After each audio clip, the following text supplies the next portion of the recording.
வணக்கம் மக்களே. Border Gavaskar trophy India vs Australia third test ஒரு வழியா நடந்து முடிஞ்சிருச்சு.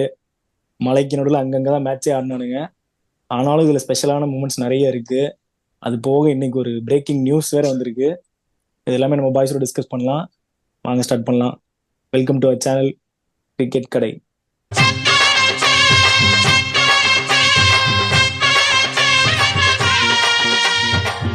தேர்ட் டெஸ்ட் காபால ரொம்ப எதிர்பார்ப்போட ஸ்டார்ட் ஆச்சு.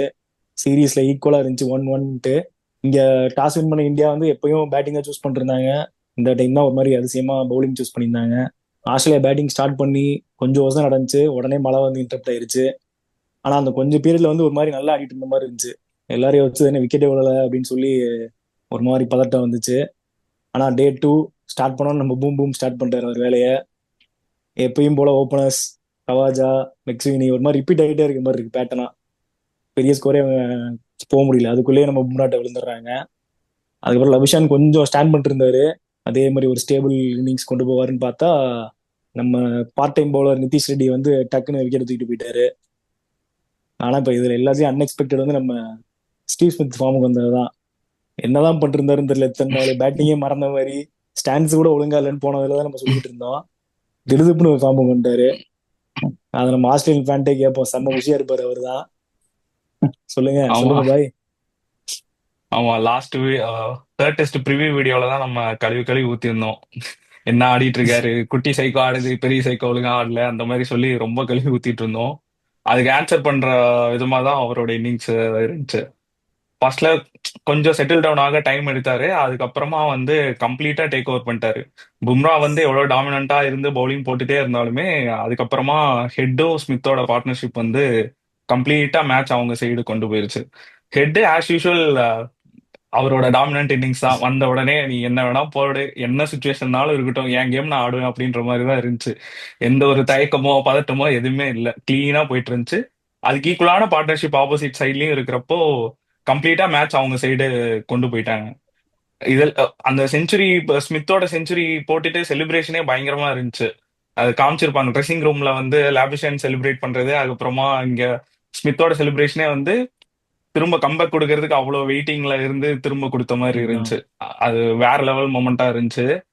இது முடிஞ்சு சரி ஓகே செஞ்சுரி போட்டு அவுட் ஆயிட்டாரு. உடனே வந்து திரும்ப பும்ரா வந்து மறுபடியும் டேக் ஓவர் பண்ண ஆரம்பிச்சாரு. மறுபடியும். சரி அதோட என்ன டக்குன்னு விக்கெட் விழுதே அப்படின்றப்போ நம்ம இவ்வளவு நாளா பேசாத ஒரு ஆள் வந்து பார்த்தோம்னா அலெக்ஸ் கேரி தான். எப்பயுமே மிடில் ஆர்டர்ல வந்து கண்டிப்பா. என்ன விக்கெட் வந்தாலும் லாஸ்ட்ல வந்து ஒன் டே அவரோட ஒன் டே இன்னிங்ஸ் வந்து சூப்பரா ஆடிட்டு போயிடுவாரு. ஸோ எவ்வளோ விக்கெட் மேல விழுந்தாலும் என்ன சுச்சுவேஷன்ல இருந்தாலும் அவரோட ஷாட்டா இருக்கட்டும், அவர் கேமா இருக்கட்டும், எந்த ஒரு பதட்டமோ எதுவுமே இல்லாம கிளீனா ஆடிட்டு போயிடுவாரு. லோயர் எண்ட்ல அதே மாதிரி தான் ஆச்சு. கரெக்டா அங்க டக்குன்னு ஒரு 2 விக்கெட் விழுது.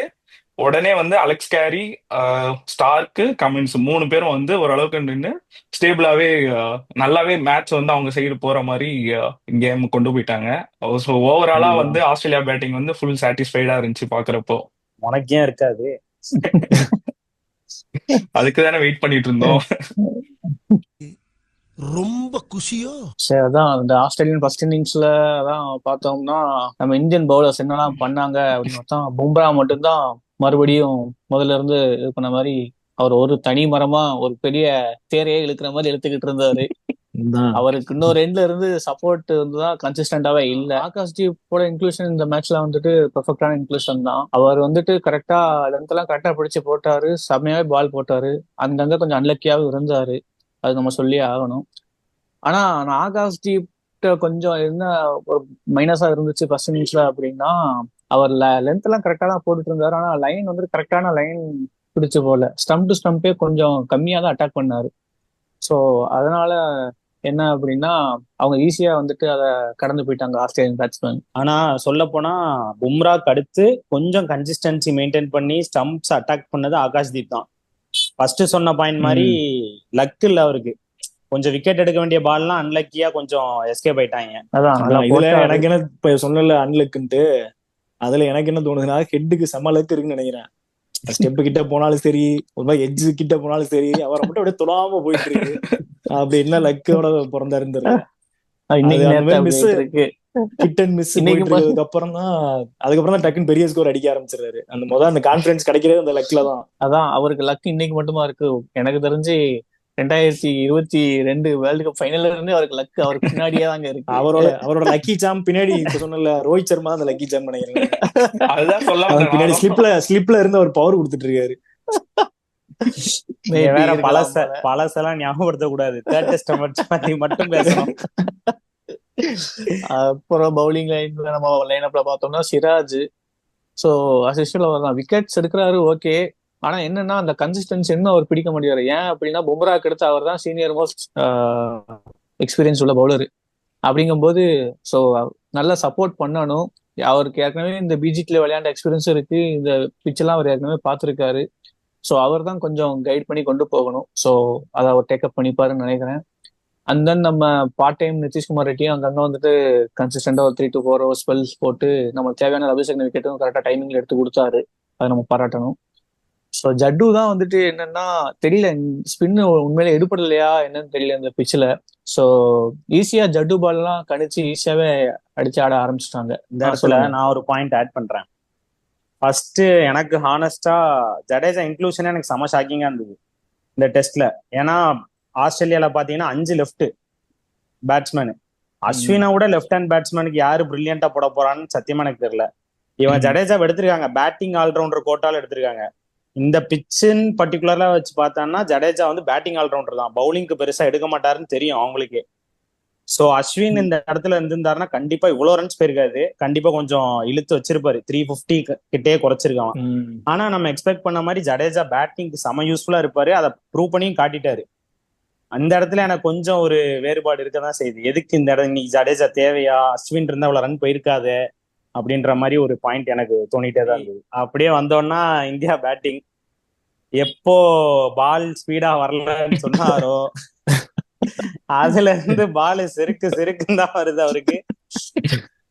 அதே மாதிரி சொல்லி வச்சு ஸ்டார்க்கு தூக்கிடுறாரு மொதல் ஓவர்லயே. கில்லு நம்ம போன வீடியோ தான் டிஸ்கஸ் பண்ணோம், கொஞ்சம் நல்ல ஒன் டவுன்ல நல்லா பண்றாருன்னு. கொஞ்சம் அதே மாதிரி ஒரு ஏர்லி ஷாட் ஆடி அவுட் ஆயிட்டாரு.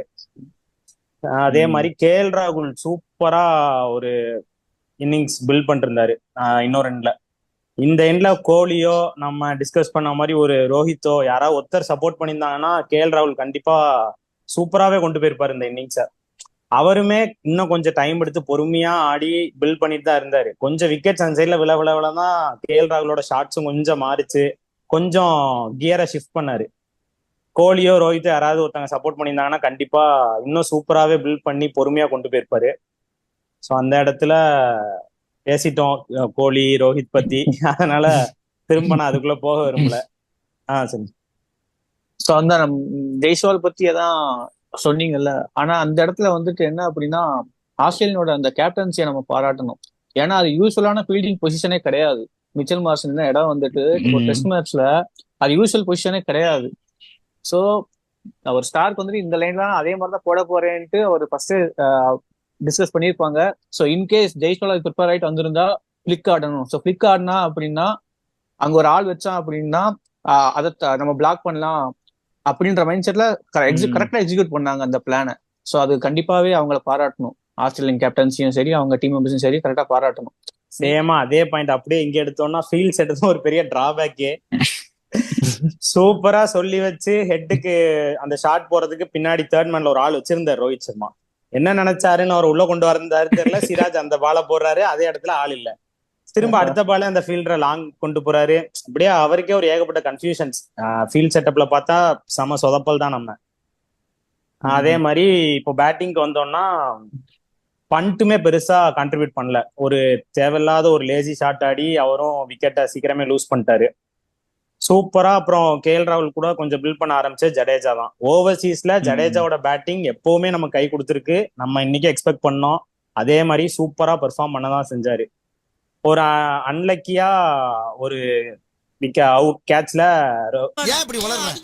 கேஎல் ராகுல் விக்கெட் விட வேண்டிய நிலைமை ஆயிடுச்சு. ஈஸியா கைக்கு வந்த கேட்ச ஸ்டீவ் ஸ்மித் விட்டாரு, எங்கேயோ போற பால பாஞ்சு பிடிச்சு கேஎல் ராகுல் அவுட் ஆக்கி விட்டாரு. சோ அதான் அன்லக்கி தாண்டி ஸ்டீவ் ஸ்மித்துக்கு வந்து அந்த ஒரு வெறி இருந்திருக்கும் கண்டிப்பா. ஒரு ஈஸியா ஒரு 30s இருக்கும்போது ஒரு கேட்ச் விட்டுருக்கோம். அதுக்கப்புறம் நம்ம ஆளு 80 வரைக்கும் போயிட்டாரு. ஸோ அந்த ஆன்டிசிபேஷன் இருந்துட்டே இருந்திருக்கும். ஐயோ நம்ம விட்டதை நம்ம ஏதாவது பண்ணணும்னு சொல்லிட்டு. ஏன்னா கரெக்டா மூவ் ஆனாரு. அவன் பேக் ஃபுட்ல ராகுல் வந்து இப்படி ஷாட்டுக்கு போகும்போது கரெக்டா மூவ் ஆகி எடுத்து வந்து சரியான கேட்ச். அது வந்து அதுதான் கண்டிப்பா அது கிரெடிட் டு பவுலர் தாண்டி ஃபீல்டருக்கு தான் அந்த கிரெடிட் கொடுக்கணும். அந்த மாதிரி ஒரு கேட்ச் அது. கண்டிப்பா. இன்னொரு பாயிண்ட் நான் சொல்ல மறந்துட்டேன். கேஎல் ராகுலோட பேட்டிங் பத்தி கண்டிப்பா பேசியே ஆகணும். ஃபுல்லா அனலைஸ் போட்டிருந்தாங்க. அனாலிசிஸ் பண்ணிட்டு என்ன இன்னைக்கு ரொம்ப ஜாம் ஆகுது. அடிச்ச எல்லா ஷாட்ஸுமே கண்ணுக்கு கீழே பாலை வர விட்டு கரெக்டா ஆடினாரு. பெர்ஃபெக்டா இருந்தது. அந்த டெக்னிக்ன்றது வேற லெவல்ல எக்ஸிக்யூட் பண்ணியிருந்தாரு. எல்லாமே க்ளோஸ் டு பாடி, கண்ணுக்கு கீழே வந்துதான் அந்த கவர்ஸ் எல்லாமே, டிரைவ் எல்லாமே எக்ஸிக்யூட் பண்ணாரு. செமையா இருந்தது பார்க்கவே. அப்படியே டெஸ்ட் மேட்ச் பேட்டிங்க்கு அப்படியே ஒரு எடுத்துக்காட்டா இருந்தாரு.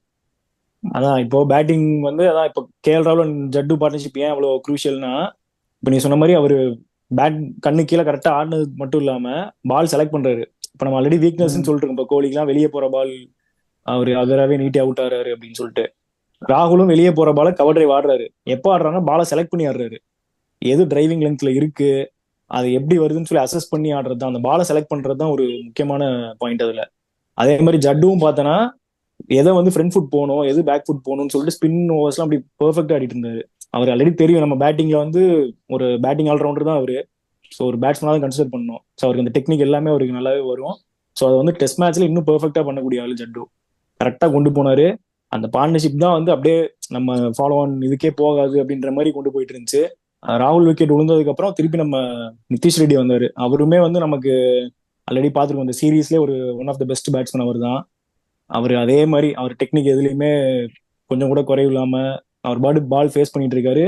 அது எப்படின்னா மற்ற மேட்ச்ல அவர் வந்தோன்னா அடிப்பாரு 4-6 அதுன்னு சொல்லிட்டு, ஏன்னா அந்த சுச்சுவேஷன் அந்த மாதிரி இருக்கும். இப்போ இன்னைக்கு வந்து நம்ம ஜட்டு இருக்காரு கூட. ஸோ ஒரு சப்போர்ட் இருக்கு, நம்ம பால்ஸ் ஃபேஸ் பண்ணணும் எக்ஸ்ட்ரா அப்படின்னு சொல்லிட்டு அதுக்கேற்ற மாதிரி அந்த மைண்ட் செட் டக்குன்னு சேஞ்ச் பண்ணிக்கிட்டு டிஃபென்சிவா அதுவும் சூப்பர் ஆடிட்டு இருந்தாரு. ஸோ அவரோட டெக்னிக் வந்து இந்த சீரீஸ்லேயே பயங்கரமா இம்ப்ரூவ் ஆகிட்டே தான் இருக்கு மேட்சுக்கு மேட்ச். இப்படி நிதிஷ்குமார் ரெட்டி ஜட்டு ஒரு மாதிரி நல்லா கொண்டு போயிட்டு இருக்கும்போது எப்பயும் ஷாக் கொடுக்குற மாதிரி நம்ம கம்மின்ஸ் வந்து டக்கு நிதிஷ்குமார் ரெட்டியும் எடுத்துட்டாரு. அதுக்கப்புறம் ஒரு மாதிரி பவுன்சர் பிளான் போட்டு நம்ம ஜட்டுவையும் எடுத்துட்டாரு.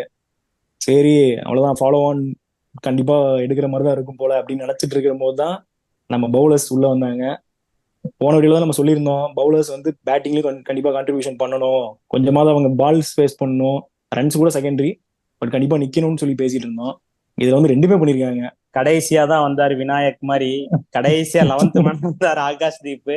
சீக்கிரமா இன்னிங்ஸை முடிச்சு பொட்டலாம் பண்ணிட்டு ஃபாலோ ஆன் கொடுக்கலான்ற மைண்ட் செட்ல இருந்திருப்பாங்களா என்னவோ. செம ஸ்பீடா கேம் நகர்ந்துட்டு இருந்தது. சூப்பரா பிரில்லியண்டா ஆனாங்க பும்ராவும் சரி ஆகாஷ் தீப்பும் சரி. பர்டிகுலரா எனக்கு ஃபேவரட் மொமெண்ட்னா கம்மின் ஷார்ட் பால் போட்டு ஜடேஜா எல்லாரையுமே செஞ்சுட்டு இருந்தா. ஒரு மாதிரி ஷார்ட் பாலா போட்டுட்டு இருந்தாரு.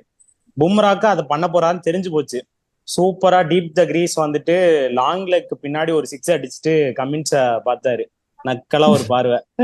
அதுதான் சரியான மொமெண்ட் மேட்ச்லயே. அதான் அப்புறம் ஆகாஷ் தீப்பும் பார்த்தோன்னா ஃபீல் செட் ஒரு பாலுக்கு மாத்திட்டு இருக்காரு. கம்மின்ஸ்க்கு வந்து என்னன்னு புரியல, இவங்க நிப்பாங்கன்னு எதிர்பார்த்திருக்க மாட்டார்ல. ஃபீல் செட் மாத்திட்டு இருக்காரு. ஆனா பார்த்து ஒரு மாதிரி ஒரு பெர்ஃபெக்ட் பேட்ஸ்மேன் மாதிரி டிஃபெண்ட் பண்றாரு. சிங்கிள் எடுக்கிறது, டூ ரன்ஸ் எடுக்கிறதுன்னு சொல்லிட்டு பெர்ஃபெக்டா ஆடிட்டு இருந்தாங்க. அதுக்கப்புறம் கேலரியில இருந்து ரோஹித் சர்மா கூட பண்ணி பார்த்துட்டு இருந்தாரு. என்ன ஷாட் ஆடுறான் ஒரு மாதிரி முன்னாடி தள்ளுறான் கேப்ல போகுது அப்படின்னு. அது மாதிரி செம்ம பேட்டிங் டெக்னிக்கோட ஆடின ஒரு இது. அதுக்கப்புறம் கரெக்டா நம்ம அந்த ஒரு 4 ரன்ஸ் நம்ம அடிச்சா ஃபாலோ ஆன் தவிர்க்கலான்றப்ப அந்த பின்னாடி அடிச்சோன்னா அப்படியே நம்ம ட்ரெஸ்ஸிங் ரூமே கலகலன்னு ஆச்சு. இல்ல செம்ம செலிப்ரேஷன்ல இருந்தாங்க. ஸோ எனக்கு அவங்க பார்ட்னர்ஷிப்ல ரொம்ப பிடிச்சது என்னன்னா, ஃபர்ஸ்ட் கார்த்தி சொல்லியிருந்தாங்க பேட் கமின்ஸோட கேப்டன்சி பத்தி. ஸோ ஃபீல்டு செட்டப்லாம் எப்படி பண்ணியிருந்தாங்கன்னு சொல்லிட்டு. ஸோ ஜட்டுக்கும் நிதிஷ் ரெட்டிக்கும் ஆக்சுவலா பிளான் பண்ணி கரெக்டா எக்ஸிக்யூட் பண்ணி தூக்குனாங்க. பாலுக்கு பால் சேஞ்ச் பண்ணிட்டே இருந்தாங்க, பேட்ஸ்மேன் வந்து யோசிக்க வச்சுட்டே இருந்தாங்க. அதே டெக்னிக்கை தான் வந்து லாஸ்ட் விக்கெட்டுக்கும் அவங்க ட்ரை பண்ணாங்க. பாலுக்கு பால் சேஞ்ச் பண்றது, ஃபீல்ட் செட்டப்பை சேஞ்ச் பண்றது, பவுலிங் சேஞ்ச் பண்றது எல்லாம் பண்ணிட்டே இருந்தாங்க. ஆனா வந்து அவங்க எங்க ஃபீல்டு செட்டப் சேஞ்ச் பண்றாங்களோ அந்த இடத்துல கேப்ல வந்து கவர் டிரைவ் 4 போறதா இருக்கட்டும். ஸோ அந்த மாதிரி பாலுக்கு பால் அவங்க சேஞ்ச் பண்ண இவங்களும் கவுண்டர் அட்டாக் கொடுத்துக்கிட்டே இருந்தாங்க. அதுதான் எனக்கு ரொம்ப பிடிச்சிருந்தது. அவங்க மைண்ட் செட்டே உடைக்கிற மாதிரி இருந்துச்சு ஆகாஷ் தீப்போட பேட்டிங்கும் பும்ராவோட பேட்டிங்கும். கரெக்டா அந்த ஃபாலோ ஆன் போன உடனே வந்து அடுத்த பாலே மிட் விக்கெட்ல ஒரு 6 பளிச்சுன்னு இந்த கிளம்புடா அப்படின்ட்டு முடிஞ்சா அப்படின்ட்டு அது சூப்பரா இருந்துச்சு. அது ட்ரெஸ்ஸிங் ரூம்ல கோலி ரியாக்ஷனோட மேஷப் பண்ணி போட்டிருந்தாங்க. அதெல்லாம் பார்க்கவே வேற லெவல் மொமெண்டா இருந்துச்சு. ஆனாலும் நம்ம அந்த ஃபாலோ ஆன் தவிர்த்து அந்த டைம்ல வந்து ஒரு மாதிரி பயங்கர செலிப்ரேஷனா எல்லாரும் இது பண்றாங்க. கண்டிப்பா இவங்க 2 பேர் ஆகாஷ்தீப் அண்ட் பும்ரா அப்ரிஷியேட் பண்ணி ஆகணும். வெளியே வந்தோன்னா அவங்களுக்கு அந்த எல்லாரும் கிளாப் பண்ணி அவங்களை வரவேற்றது அதெல்லாம் சூப்பரான விஷயம். ஆனா அந்த அந்த ட்ரெஸ்ஸிங் ரூம்ல அந்த அந்த செலிப்ரேஷனுக்கு வேற வேற மாதிரி கமெண்ட்ஸ் வந்துட்டு இருக்கு எல்லா பக்கமும். ஒரு பக்கம் வந்து சூப்பர் அப்படின்னு சொல்லிட்டு கூட என்ஜாய் பண்ற ஒரு சைடு இருந்தாலும், இன்னொரு பக்கம் ஃபாலோ ஆன் தவிர்த்ததுக்கெல்லாம் கொண்டாடுற அளவுக்கு நம்ம டீம் ஆயிடுச்சு பாருன்னு சொல்லிட்டு ஒரு பக்கம் பேசிட்டு இருக்காங்க. இதை வந்து நம்ம கண்டிப்பா எல்லாத்தையும் கேட்கணும். மக்களும் என்ன பாக்குறவங்க என்ன நினைக்கிறாங்க, அந்த மொமெண்ட்ல என்னென்ன ஃபீல் ஆச்சு அப்படின்றத கமெண்ட்ஸ்ல நம்ம கேட்போம் அவங்கள்ட்டயும். அடுத்து ஆஸ்திரேலியா செகண்ட் இன்னிங்ஸ் வந்த உடனே எனக்கு எப்படி தோணுச்சுன்னா இப்படியாச்சும் ஒரு ரிசல்ட் கொண்டு வந்துடணும் அப்படின்னு சொல்லிட்டு தான் அவங்க ஆடின மாதிரி இருந்துச்சு. ஃபர்ஸ்ட்ல இருந்தே வந்து நம்ம டே 4 எண்ட்ல பாக்குறப்பவே வந்து எப்படியாச்சும் இந்த ரிசல்ட்டுக்கு தள்ளிடணும். ஏன்னா நம்ம 4th 5th டெஸ்ட்ல வந்து அதுக்கு ஒரு கேம் சேஞ்சிங்கா இருக்க போறது இந்த மொமெண்ட் தான் அப்படின்றது வந்து அவங்க நல்லாவே அதை கெஸ் பண்ணி வச்சிருந்தாங்க. ஸோ அதுக்கு தகுந்த மாதிரி தான் ஆடிட்டு இருந்தாங்க. செகண்ட் இன்னிங்ஸ் வந்த உடனே all out all out 2 runs அந்த மாதிரி தான் போயிட்டு இருந்தாங்க ஃபுல்லாவே. என்னதான் ஆஸ்திரேலியா வந்து அக்ரெசிவா ஆடி ஒரு மாதிரி டார்கெட் செட் பண்ணாலும் கடைசி மழை தான் வந்து வின் பண்ணியிருக்கு. நம்ம எல்லாம் எக்ஸ்பெக்ட் பண்ண மாதிரி 90% ரெயின்ஃபால் சொல்லியிருந்தாங்க. அதே மாதிரி ரெயின் வந்து மொத்தத்தையும் முடிச்சு விட்டுருச்சு. அதான் ஒரு நம்ம இதுக்கு முன்னாடி டேல பார்த்தா கூட ஒரு மாதிரி ஆஸ்திரேலியா டாமினேட்டிங்கா இருந்து ஒரு ரிசல்ட் வந்து ஆஸ்திரேலியா நோக்கி போகும் அப்படின்ற மாதிரி போயிட்டு இருந்துச்சு. எப்போ அந்த நம்ம ஓவர்ஸ் கொஞ்சம் எக்ஸ்ட்ரா எக்ஸ்டெண்ட் பண்ணி ஆடி ஒரு மாதிரி ஃபாலோ ஆன்லாம் தவிர்த்தோமோ, அப்படியே நம்ம இந்தியாவும் கொஞ்சம் டிராப் பண்றதுக்கும் பாசிபிலிட்டி இருக்குன்ற மாதிரி கொண்டு வந்தாங்க. அதே மாதிரி மழை ஹெல்ப் பண்ணி மொத்தமா இது பண்ணியாச்சு. ஆனா அந்த ஸ்டாருக்கு அப்பப்போ எப்பெல்லாம் பவுலிங் வர மழை வந்து ஒரு மாதிரி ரியாக்ஷன் கொடுத்துட்டு போயிட்டு இருந்திருப்பார்ல, அந்த மாதிரி தான் நமக்கும் இருந்துச்சு. ஒரு நல்ல டெஸ்ட் பார்க்க போறோம், செம்ம இதா போகும் ஃபைனல் டே அப்படின்னு சொல்லி நானும் ரொம்ப எக்ஸ்பெக்ட் பண்ணேன். எல்லாரும் எதிர்பார்த்துட்டு இருந்தோம். மழை வந்து எல்லாத்தையும் முடிச்சு விட்டுருச்சு. ஆனா இந்தியாவுக்கு வந்து ஒரு பாசிட்டிவ் நோட் தான். இதுல வந்து ஒரு லூஸ் பண்ணியிருந்தா கண்டிப்பா அடுத்த 2 மேட்ச் வந்து செம்ம ஒரு ப்ரெஷர் ஆயிருக்கும். சீரீஸே வந்து லாஸ் பண்ற நிலைமைக்கு போயிருக்கும். ஸோ அதை டிராப் பண்ணது வந்து இந்தியாவுக்கு ஒரு செம பாசிட்டிவ். அது வந்து வெறும் மழை மேல நம்ம போடாம இவங்களோட கான்ட்ரிபியூஷன் இருக்குன்ற மாதிரி அந்த நேத்து டே முடியறப்போ அவங்க நல்லா ஆடிட்டாங்க. ஸோ அது வந்து கண்டிப்பா பாசிட்டிவா தான் இருக்கு. இந்தியா வந்து எனக்கு எப்படி தோணுச்சுன்னா லூசிங் சைட்ல தான் இருந்துச்சு.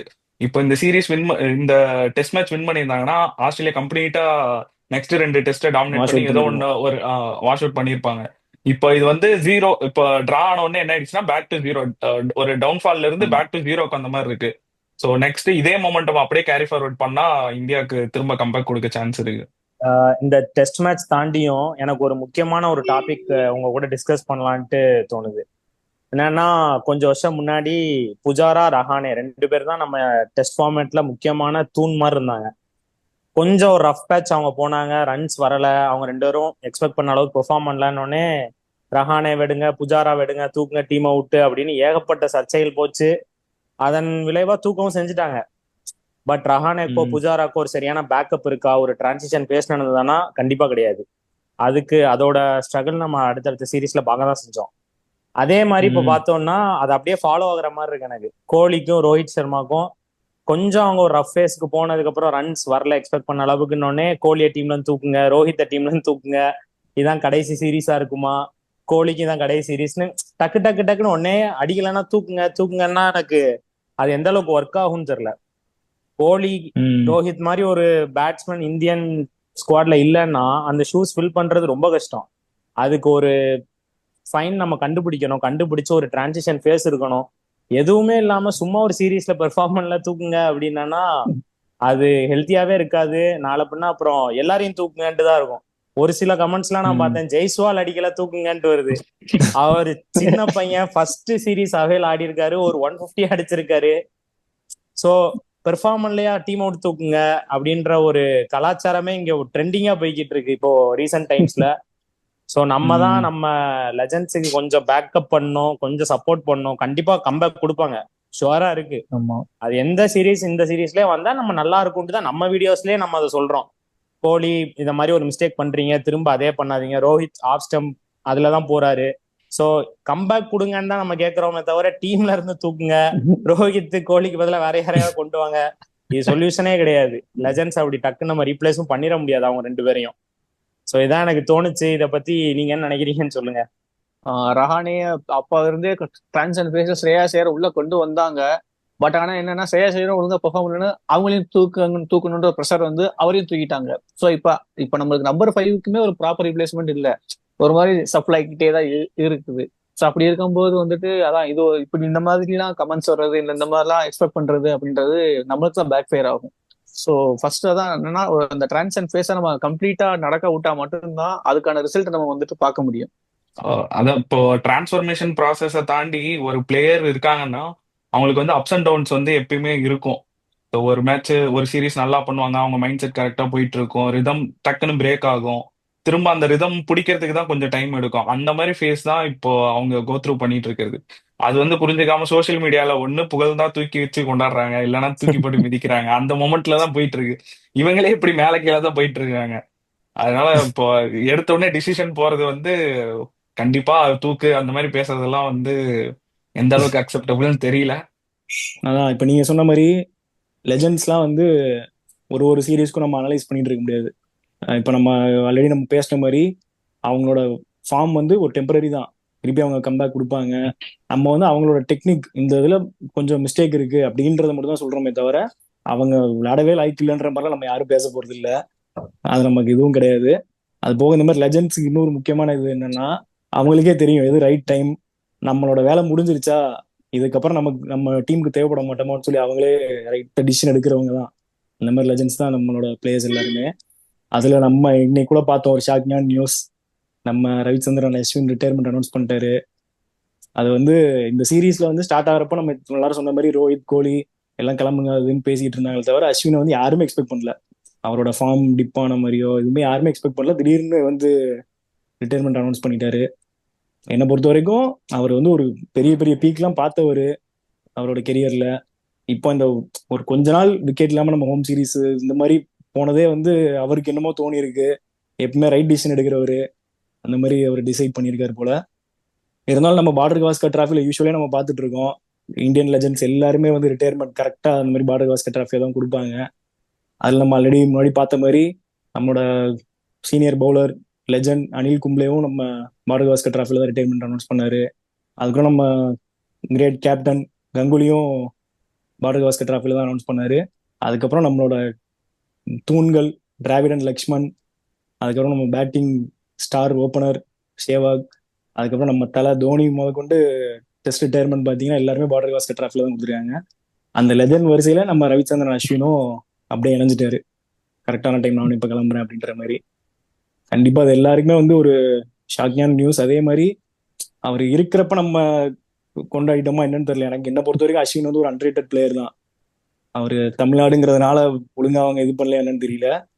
ஆனா அப்படி ஒரு ஸ்டார் பிளேயரை கண்டிப்பா நம்ம வந்து ஒரு நல்ல ஒரு சென்ட் ஆஃப் மாதிரி ஃபேர்வெல் மாதிரி கொடுக்கணும் என்னை பொறுத்த வரைக்கும். கரெக்ட். அதான் மேட்ச் ஒரு பக்கம் போய்கிட்டு இருக்கும் போது அவங்க காட்டிக்கிட்டு இருந்தாங்க அந்த ரெயின் டைம்ல கோலி அஸ்வினை ஹக் பண்ற மாதிரி. அப்பவே மைல்டா ஒரு டவுட் வந்தது, என்னடா ஒரு மாதிரி எமோஷனலா போய்கிட்டு இருக்கேன் ட்ரெஸ்ஸிங் ரூம்ல, யார ரிட்டையர்மெண்ட் அனௌன்ஸ் பண்ண போறான்னு இருந்தப்போ கூட கோலி சொல்லிடக்கூடாது ரோஹித் சொல்லிடக்கூடாதுன்ற மாதிரி போச்சே தவிர அஸ்வின் எக்ஸ்பெக்டே பண்ணல. ஸோ எதிர்பார்க்கவே இல்லை இப்படி ஒரு லெஜண்ட் டக்குன்னு கிளம்புவாரு ஃபேர்வெல் சொல்லுவாருன்ட்டு எதிர்பார்க்கவே இல்லை. அதான் சொன்ன மாதிரி தமிழ்நாட்டுல இருந்து, ஏன்னா நம்ம இங்கதான் பிறந்து வளர்ந்து நம்ம கிரிக்கெட் விளையாடி கிரிக்கெட்டை பத்தி பேசிக்கிட்டு இருக்கோம். ஸோ இங்க இருந்து ஒருத்தர் நம்ம க்ளோஸ் பக்கத்துல இருந்து போற மாதிரி ஒரு ஆளு இவ்வளவு பெரிய லெஜெண்டா ஆக முடியுமா, அஸ்வின் அண்ணா மாதிரி வரணும்னு எத்தனையோ பேர் யங்ஸ்டர்ஸ் கிளம்பி வருவாங்க. அதுக்கெல்லாம் ஒரு எக்ஸாம்பிளா இருந்து ஒரு லெஜெண்டா இருந்தவர் தான் டக்குன்னு இன்னைக்கு ஒரு ஃபேர்வெல் கூட இல்லாம, என்னை பொறுத்த வரைக்கும் அவர்லாம் சச்சின் மாதிரி சொல்லி வச்சு இதான் லாஸ்ட் சீரீஸ்ன்னு சொல்லி அந்த பில்டப் கொடுத்து ஹோம்ல சேப்பாக்ல ஒரு டெஸ்ட் மேட்ச் வச்சு அந்த மாதிரி ரிட்டையர் ஆக வேண்டிய ஒரு ஆளு இப்படி டக்குன்னு கிளம்புவார்னு எதிர்பார்க்கவே இல்லை. அஸ்வின் அப்படி ரிட்டையர்மெண்ட் சொன்னோடனே டக்குன்னு எல்லா மொமெண்ட்டும் கண்ணு முன்னாடி அப்படியே வந்து போகுது கோலி ட்வீட் போட்ட மாதிரி. அதுல எனக்கு close most favourite to the ஹார்ட்னா சாம்பியன்ஸ் டிராஃபி நம்ம ஜெயிச்சதுதான். ஏன்னா சாம்பியன்ஸ் டிராஃபி நம்ம ஜெயிச்சதே கிடையாது, அது ஒரு பெரிய கதை. அதுல அந்த 1 ball 6 runs இருக்கும்போது தோனி நம்பி அஸ்வின்கிட்ட கொடுக்கணும்னா அப்போ அவர் எவ்வளவு பெரிய பிளேயரா இருந்திருக்கணும். அதுவும் அவர் போட்ட அந்த டெலிவரி செமையா போட்டு நமக்கு ஜெயிச்சு கொடுப்பாரு. ஸோ அதெல்லாம் அப்படியே கண்ணு முன்னாடி வந்து போகுது. So we miss Ashwin. 2022 world T20 India versus Pakistan match தான். ஸோ லாஸ்ட் பால் வந்து அவ்வளவு கூலா வந்து ஆடுவாரு. ஏன்னா அவன் மாஸ்டர் மைண்டுன்னு சொல்றோம். ஏன்னா லாஸ்ட் பால் வர்றது அது எவ்வளவு ப்ரெஷரான ஒரு மேட்ச். தினேஷ் கார்த்திக் வந்து பினிஷிங்காகவே ரெடி பண்ண ஒரு ஆளு, அவரே வந்து திணறிட்டு தான் போயிருப்பாரு. ஸோ அப்படி ஒரு ரஷ் ஆஃப் எமோஷன்ஸ் இருக்கிற ஒரு மொமெண்ட்ல வந்து அந்த எமோஷன்ஸ் எல்லாம் தள்ளி வச்சுட்டு அப்படியே வைடு பால் வந்து லீவ் பண்ணா இருப்பாரு. யாரு சாமி நீ இப்படி இந்த மாதிரிலாம் பண்ற அந்த மாதிரி இருந்துச்சு. ஸோ அவ்வளவு கூலா ஆடினாரு. ஏன்னா அந்த டைம்ல என்ன வேணும்னு சொல்லி அந்த எமோஷன்ஸை தள்ளி வச்சுட்டு நம்ம ப்ராக்டிக்கலா யோசிக்கிறது தான் மெயின் மேட்டரு. ஸோ அந்த மொமெண்ட் வந்து அங்கதான் நான் விழுந்தேன். என்னடா இந்த மாதிரிலாம் இவ்வளவு கூலா ஆட முடியுமா அப்படின்ற மாதிரி இருந்துச்சு. என்னோட ஃபேவரட் மொமெண்ட் அதுதான். ஆஷனா மாதிரியான ஒரு பிளேயருக்கு வந்துட்டு உங்க ஃபேவரட் மொமெண்ட் பிக் பண்ணுங்க அப்படின்னா பிக் பண்ணலாம் முடியாது. ஏன்னா அவ்வளவு மொமெண்ட்ஸ் இருக்குது. நம்மளுக்கு டக்குன்னு மைண்ட்ல வர்றதுதான் நம்ம இப்ப சொல்ல முடியும். ஸோ அந்த மாதிரி வந்துட்டு டக்குன்னு மைண்ட்ல வர்றது அப்படின்னா எனக்கு நம்ம இப்போ ஆல்ரெடி ஆன்கோயிங் பிஜிட்ல இருக்கோன்றனால நம்ம லாஸ்ட் பிஜிடி சீரீஸ்ல வந்துட்டு சிட்னில அவரோட அந்த இன்னிங்ஸ் அவரும் ஹனுமா விகாரியும் சேர்ந்து ஒரு செஷன் ஃபுல்லாவே வந்துட்டு அவங்கள டயர் அவுட் பண்ணுவாங்க இப்போ ஆஸ்திரேலியன் பவுலர்ஸை. ஸோ அது கண்டிப்பா வந்துட்டு என்னன்னா அந்த சீரீஸ் சேஞ்சிங் ஒரு இன்னிங்ஸ் கண்டிப்பா அந்த இல்லைன்னா அவங்க ஈஸியா வின் ஆகக்கூடிய ஒரு சுச்சுவேஷன் இருக்கும். இவர் வந்துட்டு இவரு விகாரியோட சேர்ந்துட்டு வந்துட்டு ப்ராப்பரா டிஃபென்ஸ் வச்சு டிராவ் கொண்டு போய் முடிப்பாங்க. ஸோ அங்கேயே அவர் சீரீஸ் நமக்கு ஜெயிச்சு கொடுத்த மாதிரி அவர் விளையாண்டுருப்பாரு. இத்தனைக்கும் அந்த இன்னிங்ஸ்ல அந்த சீரீஸ்ல எப்படி புஜாரா உடம்புலாம் பாலை வாங்கிட்டு போறோ அதே மாதிரி அவர் பிடிச்ச அந்த 46 ஓவர்ல அந்த 2 பேர் பிடிச்ச 46 ஓவர்ல இவர் மேலே ஏகப்பட்ட பால்லாம் விழுந்து இவர் ஈவன் வந்துட்டு பேண்டேஜ் எல்லாம் போட்டு வந்து கூட பேட்டிங் பண்ணி நம்மளுக்காக டிராப் பண்ணி கொடுப்பாரு. ஸோ கண்டிப்பா one of the close to my heart moments தான் அதெல்லாம். ஆனா அஸ்வின் மாதிரி ஒரு மைண்ட் கிரிக்கெட்டிங் நாலேஜ் இருக்கிற ஆளு கண்டிப்பா கேம் அவுட் போக மாட்டாரு. என்னைக்கோ ஒரு டைம்ல இந்தியாவுக்கு கோச்சா கண்டிப்பா வருவாரு. அதுக்கு வெயிட் பண்ணுவோம். இன்னும் நம்ம ஐபிஎல் அதுன்னு சொல்லிட்டு அதுலயே அவரோட கான்ட்ரிபியூஷன் இருந்துட்டே தான் இருக்கும். நம்ம டீம் பார்த்துட்டே தான் இருக்க போறோம். அது போக நம்ம யூடியூப்லயும் வந்து ஆஷனால ஒரு மாதிரி மாஸ் காட்டுவாரு. அதனால கிரிக்கெட் பத்தி எப்பயுமே பேசிக்கிட்டு அது நம்மளோட ஒரு டான் மாதிரி அவர்கிட்ட இருந்தா நம்மளாம் கத்துக்கணும். அந்த மாதிரி ஒரு ஆளு கண்டிப்பா. ஆனா இந்த ஒரு இன்டர்நேஷனல் இதுல கண்டிப்பா ஆஷனாவை நம்ம எல்லாருமே மிஸ் பண்ணுவோம். இந்த எமோஷனல் மூமெண்ட்ஸ்லாம் தாண்டி இப்போ சீரீஸ் பாத்தீங்கன்னா ஒரு மாதிரி லெவல் ஆயிருக்கு. இப்பதான் 1-1 இருக்காங்க. அடுத்து இன்னும் 2 டெஸ்ட் இருக்கு, மெல்பர்ன் அண்ட் சிட்னி. யார் எப்படி பெர்ஃபார்ம் பண்ணுவாங்கன்னு சொல்லிட்டு எல்லாருக்குமே ஒரு பதட்டம் இருக்கும். ஏன்னா ஆல்ரெடி நம்ம சொன்ன மாதிரி WTC ஃபைனல்ஸ்க்கான ஒரு முக்கியமான பங்கு இந்த 2 மேட்ச்ல டிசைட் ஆகும். அதனால இப்பதான் ரியல் ஃபைட் ஆன். இதுல இந்த 2 மேட்ச் எப்படி போகுது, யார் ஜெயிப்பா என்னன்னு நம்ம அடுத்தடுத்த வீடியோஸ்ல சந்திப்போம். அதே மாதிரி இந்த வீடியோவுக்கு உங்களோட சப்போர்ட்டை கொடுங்க. மறக்காம இந்த வீடியோவை லைக் பண்ணுங்க, கமெண்ட் பண்ணுங்க, ஷேர் பண்ணுங்க, சப்ஸ்கிரைப் பண்ணுங்க. கிரிக்கெட் கடை கலாஸ். கலாஸ்.